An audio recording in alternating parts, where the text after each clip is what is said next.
Okay. It's 2 p.m. at Nigeria. Are you ready to start, Rika? Yeah, I'm ready. Perfect. Do you mind if I told you Rika, or do you want me to say Sagarika? I don't know. No, Rika. Perfect. Okay, I will start now. And hi, welcome all to the 33 episode of the STEM Girls Talkshow, and I welcome Mr. Sagarika Rao Baluri Rika. Thank you so much for your participation. We are very happy and glad to have you here. Today, we are here due to the efforts of the African Girls Empowerment Network, or H Network.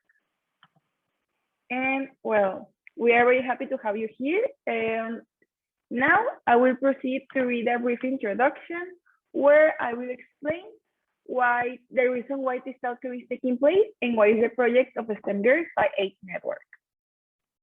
Women, as we know, are no less than any men in any field. Over time, we have seen several examples of women excelling in various STEM fields and serving the society for the larger cause.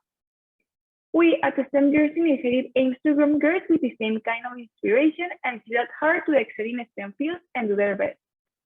This talkshow is a platform for the women in STEM to talk to the girls aspiring to excel in it. We are sure that after hearing from our guests, all the audience will be inspired to reach the stars. During this talkshow, we will be conversing with a woman in the field of science, technology, engineering, and mathematics. A woman who has made her mark and now graciously taking the time to tell us about her journey and share with us her wisdom. Okay. Now, let me introduce you our guest.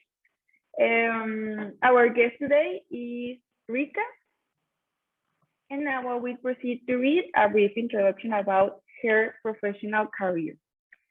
Rika is currently pursuing an engineering degree with a specialization in electronics and communication at RNSIT in India. She is also a research fellow and mentor at the Center of Fundamental Research and Creative Education, Bangalore. There, she works with astrophysics and computational groups focusing on gravitational waves, exoplanets, and astrobiology. Several of her projects have resulted in publications, including at the International Astronautical Congress and in a peer-reviewed journal. Rika is most passionate about her organization, WOA India, which works to promote diversity and inclusion in aeronautics and astronautics and another related fields. WOA India has already hosted several events, including a multi-day networking event during YAC. Fun facts: in her free time, Rika enjoys playing sports, playing piano, exploring fringe science, and abstract painting. Hi, Rika. Thank you so much for being here. We are very happy, and I'm very interested in how this talkshow is going to be, because I am an engineering student at electronics, and I don't know, I'm a little bit I don't know how to say this word. I'm from Mexico. My native language is Spanish. I am very motivated and inspired to see how your professional career has been going these days. Thank you so much for having me. I think to everyone here at H Network, I'm so excited to be talking to all of you today. And thank you, Gabriela, for such a beautiful introduction. I hope I said your name correctly. Okay, perfect. Do you want me to share my screen and maybe I can? Okay, please. Sure. Okay. So yeah, we can get started. Yeah. Do you want to do it like question answer, or are you just or should I? Well, the way you feel more comfortable. If you want me, I can tell you the questions and then we can continue with the talkshow, or you can make your presentation by yourself. So I made my presentation according to the questions you sent me. So okay, you know, we can do it that way. Okay, perfect. Okay. First, we would like to hear like a brief introduction about yourself, or just present yourself so people can know who you are. Okay, perfect. So as Gabriela told you, I'm currently pursuing an engineering degree in India, and I'm majoring in electronics and communications. However, I have an interest and a passion in space research and astrophysics and physics. So a lot of the work that I do is in relation with that. So I will just give you like an overview of what space is, aerospace, physics, and all of those wonderful things, kind of how I got into research, what I do, what have been my difficulties, and what groups you guys can get involved with, and all of those things. So initially, my introduction to space and physics research kind of started when I was about 9 years old. And my mother put me in this like science study group growing up. And there was this wonderful astrophysicist there who I would just talk to and interact with. And, you know, one day he was telling me about gravitational theories, and he was talking to me about all these wonderful things in astrophysics. And that's how the passion actually started. And I started reading about these things. I'd look at encyclopedias, I'd try to look up videos, I would try to read a lot of books and understand what was happening. And then slowly this interest turned into something a lot more formal. So I actually started doing proper research when I was about 15 years old. There was this like program that came across, which was initially called concept paper, that, you know, eventually turned into a research paper for me. But yeah, that's when I started research. And then eventually when I was about 17, 18 was when I joined CFRCE, which is the Center for Fundamental Research and Creative Education. And that's where all of my research came together, and I actually understood what I wanted to do. And I started exploring these things in a much more structured way and methodical way. So that's actually what my introduction to research was like. And then eventually I moved on to like, when I started doing engineering was actually when I got into like space instrumentation and space applications, and kind of moved into planetary science. Thank you. That's very interesting. Like how you started getting involved with what is engineering, what is science, and thank you for sharing that. Now, the second question that we have is to tell us the difficult situations and challenges that you have to overcome in pursuing a career in STEM as a woman, particularly in the field of your area.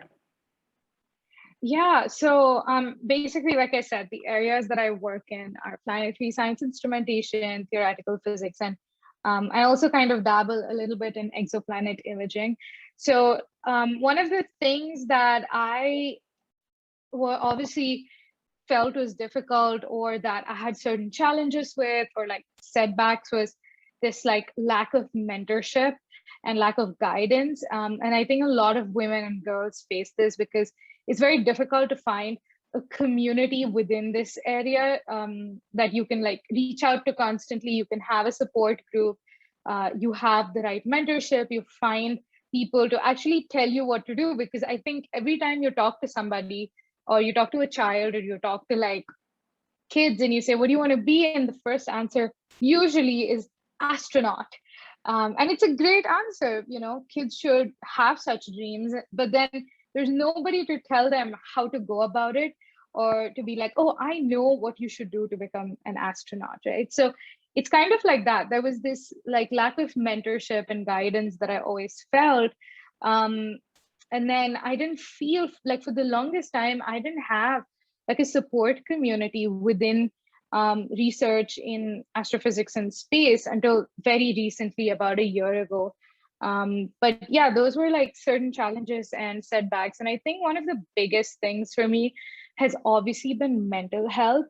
And then being able to cope with mental health, wanting to do something different. It's very, I would say it's a lonely thing, because there's very few people who want to actually be in this field. I know a lot of people like the field, and people like talking about space, and people, you know, enjoy talking about it. But very few people go through with it and actually make a career. So it feels very lonely as a woman and as a girl, and it's very difficult to find certain communities that can help you out. And I think, I don't know if like high school students can really relate to this, but as in when you progress and move up in terms of research and in your career, there is this like setback that happens, which is like gatekeeping. And gatekeeping is like, sometimes, it's not always, but you will find yourself always trying to get into the elite clubs or try to get into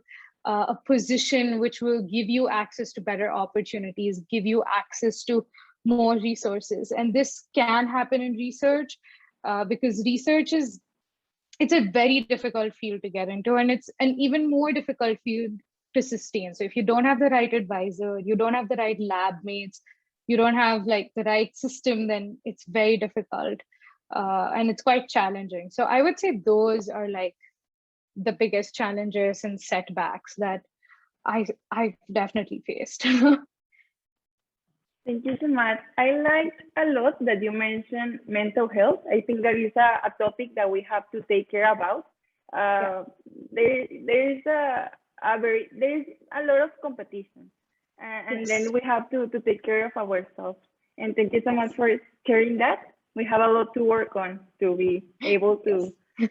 break the gender barriers at education. And Definitely. well, now that you mentioned that STEM is a very lonely field for women, from our previous talk shows, we have learned that from our various speakers, the percentage of STEM of women in STEM careers is very few in the field.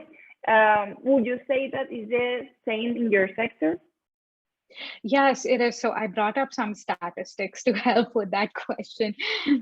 Yes, the percentage of women is quite low in comparison with men specifically.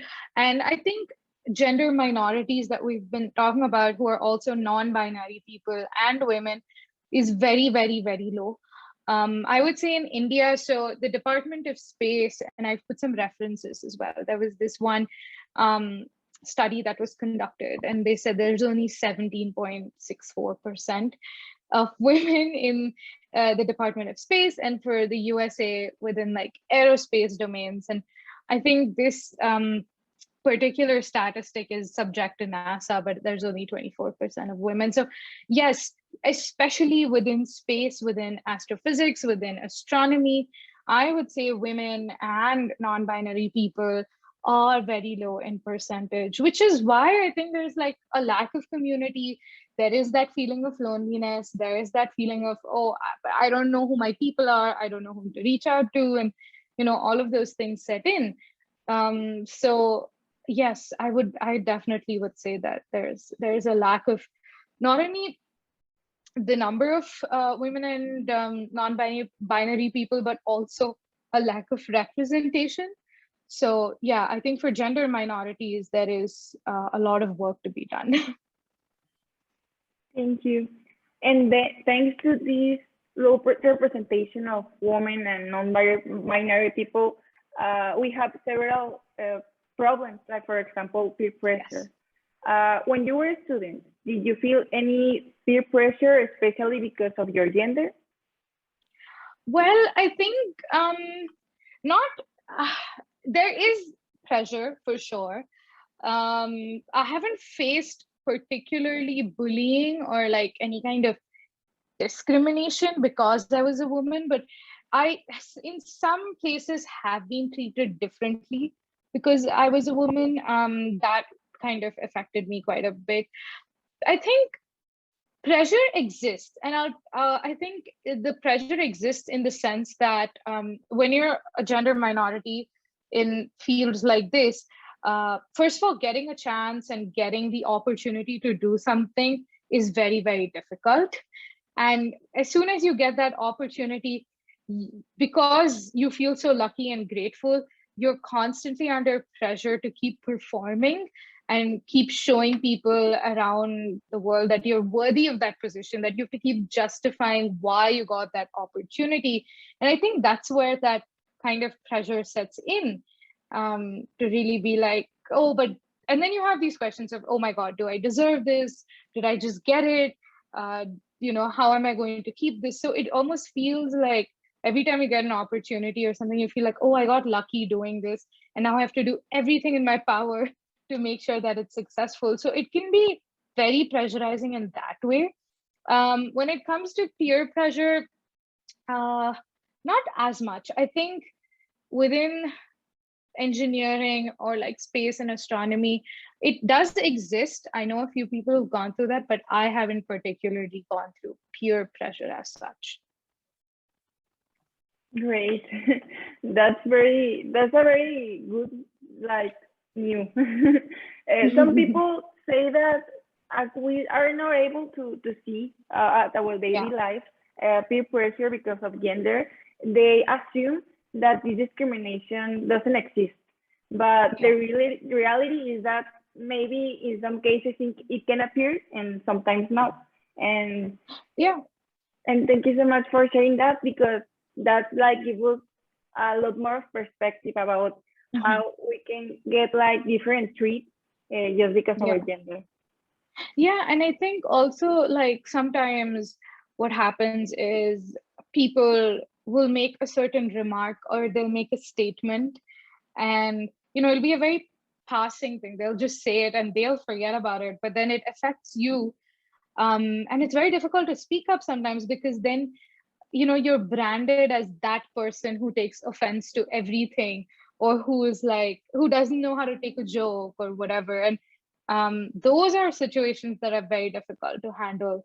So I think sometimes we don't address everything that comes our way, and we're just like, okay, fine, I'm gonna let this one thing go because I don't want to make like a scene about it, and that can also affect and put pressure on us. Yes, that happens a lot, and when you don't do anything, like that kind of situation like stays in our culture. For example, in Mexico, it is very common to see a lot of discrimination because of gender, but it is very like common. It is like acceptable because nobody does anything to change it. And I guess that that happens like in all the countries along all the world. It does. I think there's this, like you said, it's like normalized. If you may, it's normalized to the extent where sometimes when somebody says something, then you're also thinking like, oh my God, did I misunderstand this? Is this only in my head? And, am I not understanding this properly? I think, I think that's why you need certain policies. You need like workplace harassment policy. You need workplace anti-discrimination policy. You need all of these things to really bring structure and not normalize all of these wrong things. Thank you so much. And after what you told us, how can we increase girls or young women participation in STEM? And is there any scholarship or another opportunity for girls or women pursuing a career in STEM? Yeah, so there are opportunities currently. So I noted some opportunities down. These are more high school opportunities because I was guessing that was going to be the audience. I think there are certain scholarships, there are certain opportunities, but again, they're very concentrated, and you can see right here, they're very concentrated either in the US or in Europe. It's very rare to have these kind of opportunities around the world for other kids and other students. Also, there are certain restrictions, and I know this is not like in STEM, like STEM as a field, as a community doesn't struggle with this, but space science, space research, astrophysics, physics struggles with citizenship, especially. So sometimes opportunities and some of these internships can actually be limited only to either citizens of that country, or they have to be permanent residents. of that country or that place, and it's difficult to find opportunities. It is difficult to find scholarships. And I think one of the biggest ways to kind of increase this is for established organizations to start doing a lot more outreach work, to start doing a lot more science communication work, to actually encourage students in middle school and high school to take up these fields, especially because, like I said, I think everyone enjoys the idea of space and astrophysics and physics and all of that, but there's no guidance or mentorship to tell you how to go about it. And also, everything that you're seeing, and this is for STEM as well, to say, oh, I want to be like a chemistry professor, or I want to be like a robotics engineer, or one of those wonderful things. You just hear about it and you see certain things, but you actually don't know what it's about until you get into that field. So I think, organizations, universities, schools should really start outreach programs for students to go and experience these fields, understand what they should do and get into. And I think the US really does a good job with this, because like you can see I think all of them except one is based out of the US, where universities themselves do this, and they invite students over the summer and give them that opportunity and exposure. I think it has to become a more globalized phenomenon, to kind of encourage women especially, but also high schoolers and middle schoolers generally as well. I think there is a lack of opportunities for sure. Thank you so much. And yes, STEM is a very large field. You don't know even how to start getting involved.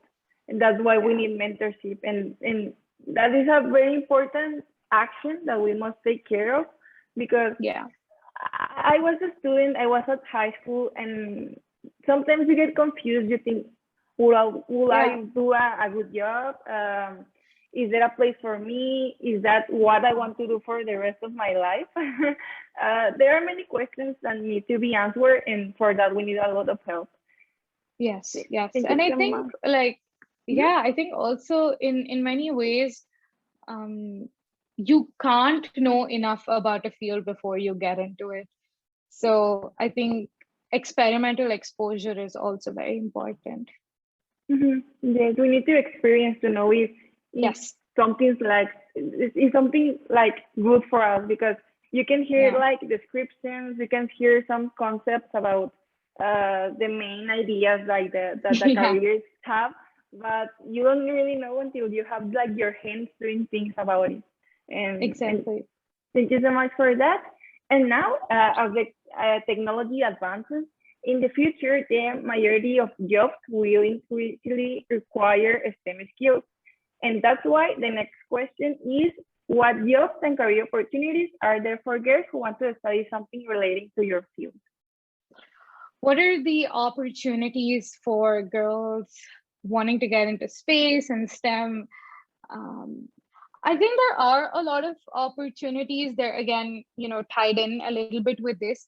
I would say try and join communities before you get into the hardcore part of the field, just because you will also understand what are the other people doing in that field. You will also get in touch with colleagues, you will start networking, you will have friends within the field itself. They will be able to guide you, they will be able to tell you.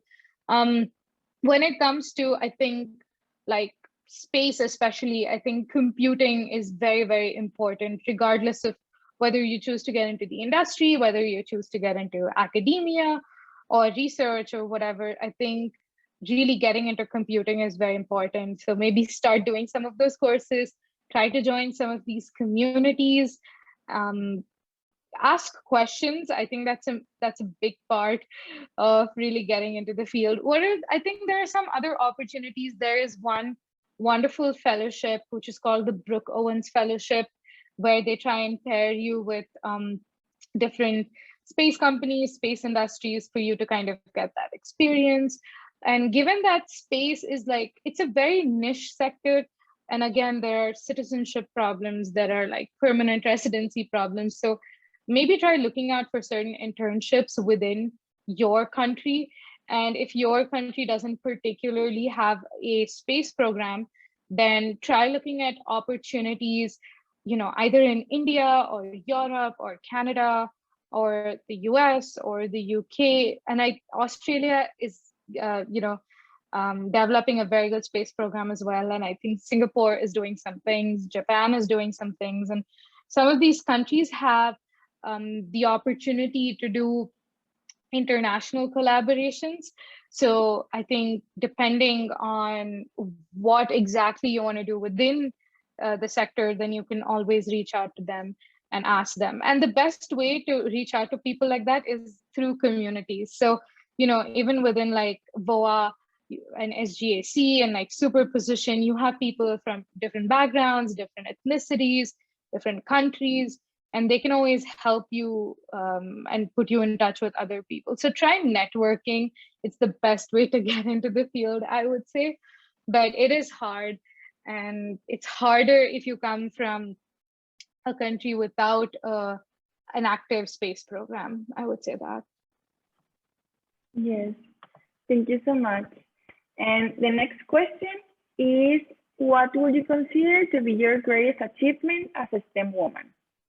Oh my gosh, my greatest achievements. Well, I don't know. I think my favorite, let me put it this way. I don't think my greatest achievement that is, but my favorite achievement is starting VOA India, which is the Women of Aeronautics and Astronautics. It's for women and gender minorities and members of the LGBTQIA plus community. And we've really been doing some good work. We're able to engage with our audience and all of that. So that's my favorite achievement.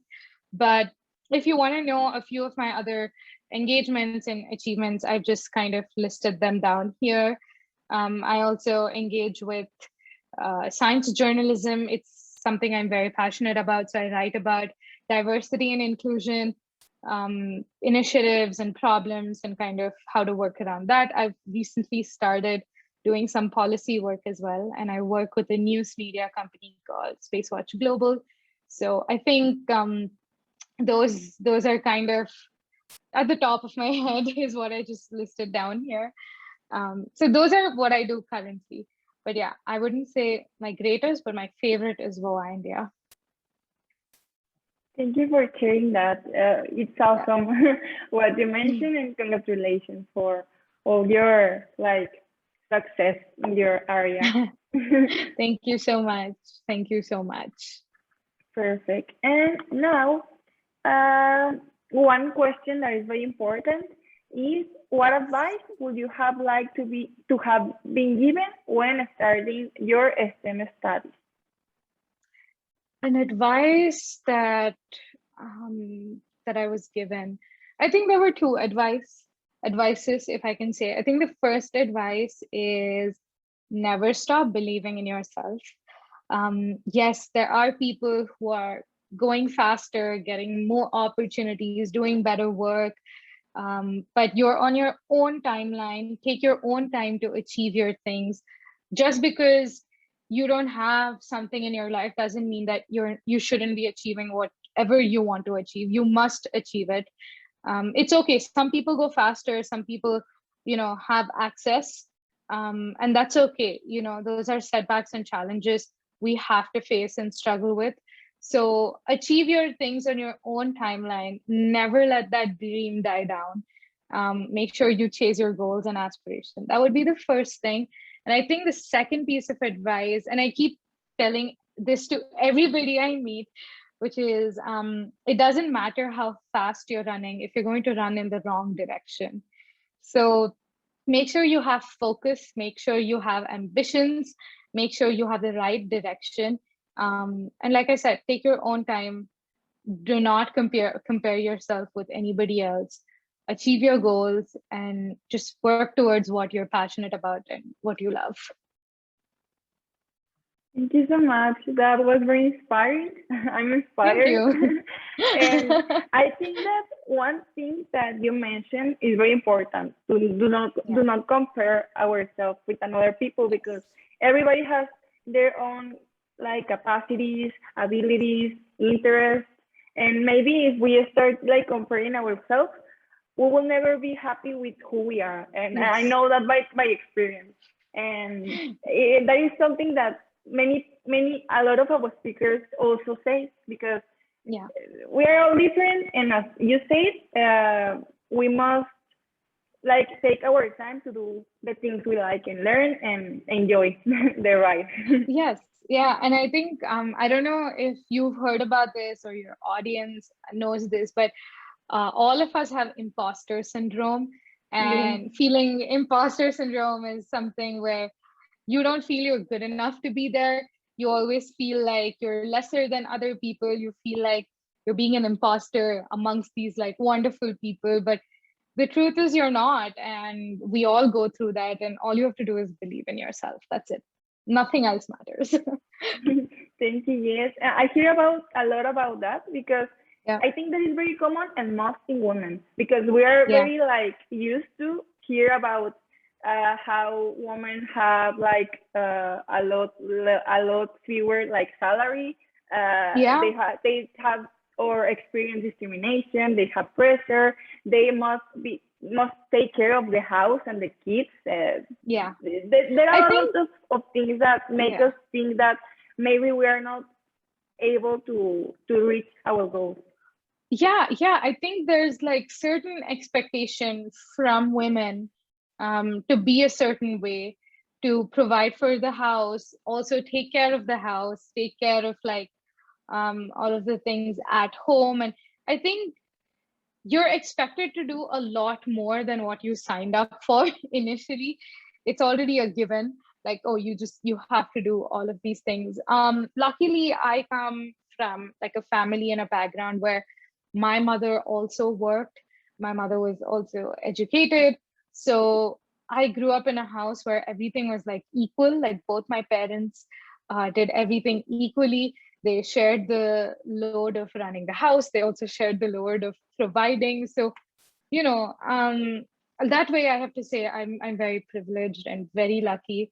But I do understand that not everybody has this, and it's important to be sensitive to that. And I think, you know, women are treated a certain way, like you said, when it comes to like being paid lower, being treated differently, being given like, I don't know, different treatment in different situations. I think a lot of people have gone through this and they have spoken out. So there's a lot more for us to deal with than what we signed up for, basically. So I hopefully that will change in the future. Yes, thank you so much. And one last question that is a little bit like similar to another that we had before is, how can girls get involved in your field, especially in your field? Like, for example, what kind of activities, or maybe they can like start uh, searching for information on internet. I don't know. What advice would you give to girls who want to start getting involved in aerospace field or electronic field or any other related? I think, well, first of all, you can obviously join all of these communities. They'd be more than happy to have you and help out. And they do have some mentorship programs. Also, I started this form in case any of your audience want to reach out. I'd be happy to help them and guide them. So I can put it in the chat in case, you know, you want to Yes. forward it to all of your community for them to like get involved and get some help. I think the best way to get started is literally search on the internet for opportunities within your community and your like area and your country, and then slowly move into like these international communities that can definitely help you.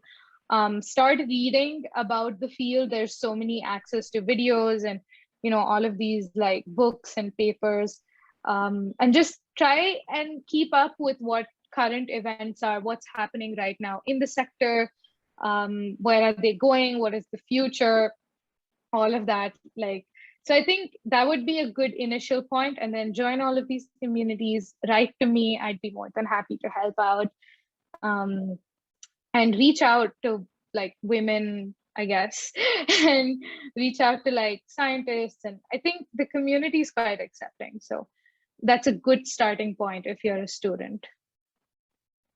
Thank you so much. And now we pass to the last part of our talk show, and I open the microphones for questions or comments. You can also use our chat box that is here below at the Zoom bar. Is there any question or comment?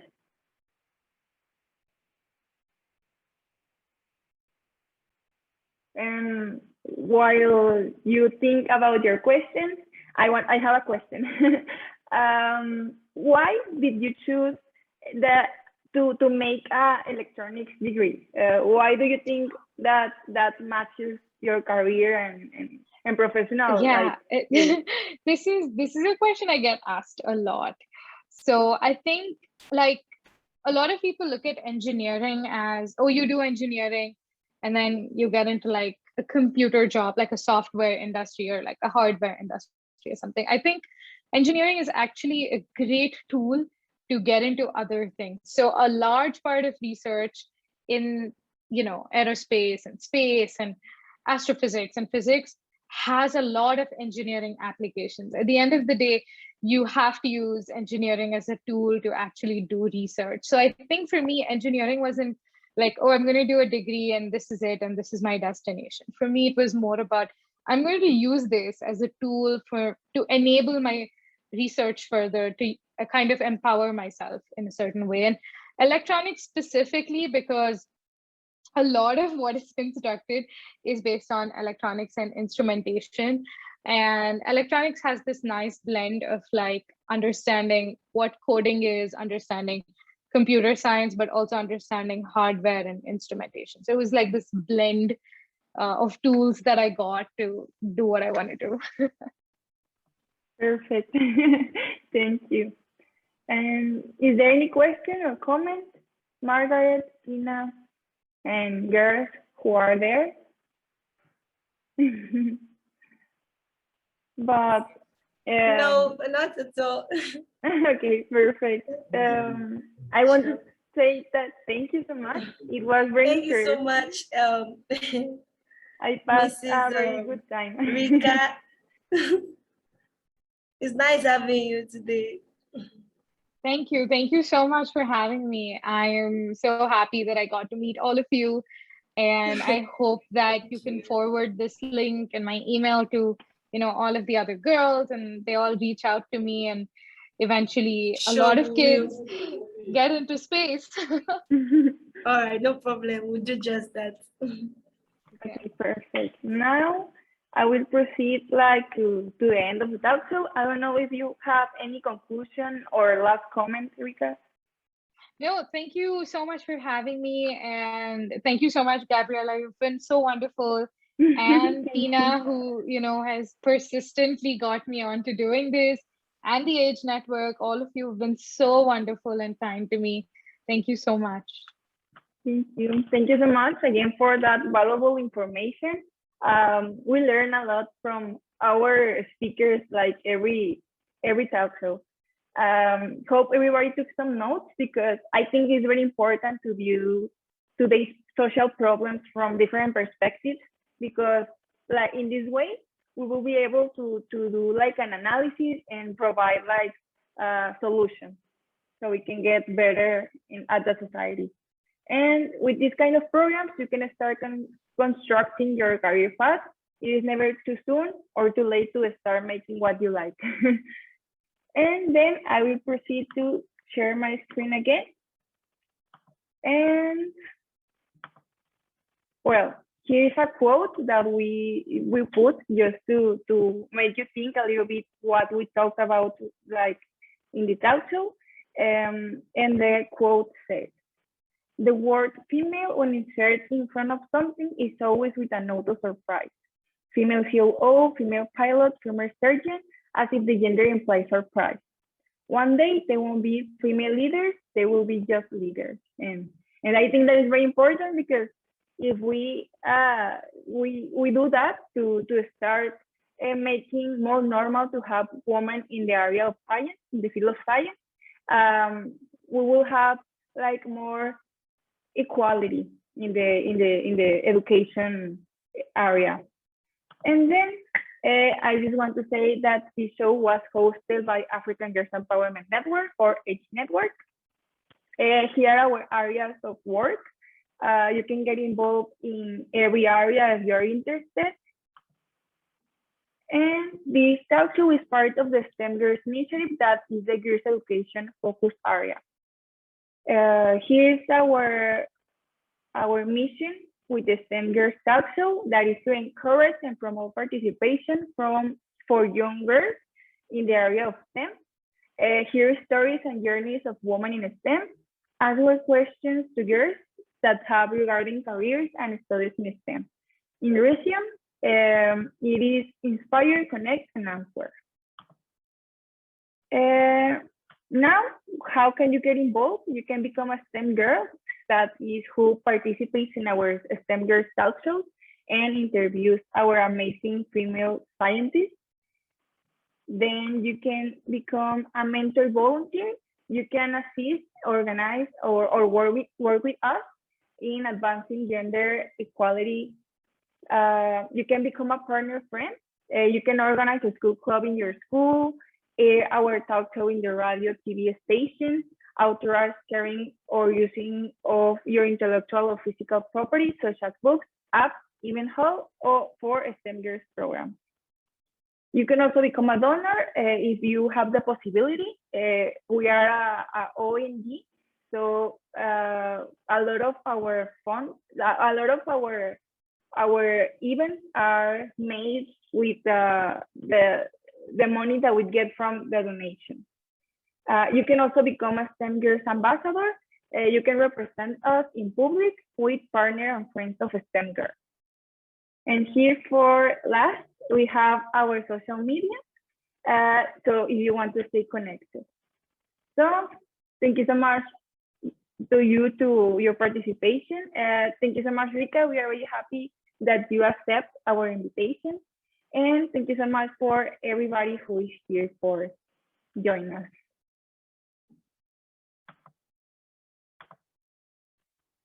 And well, that's all. Hope everybody have a wonderful day and see you next time. Thank you so much. Thank you.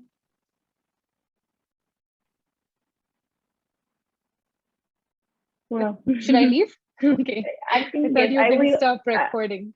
Yes.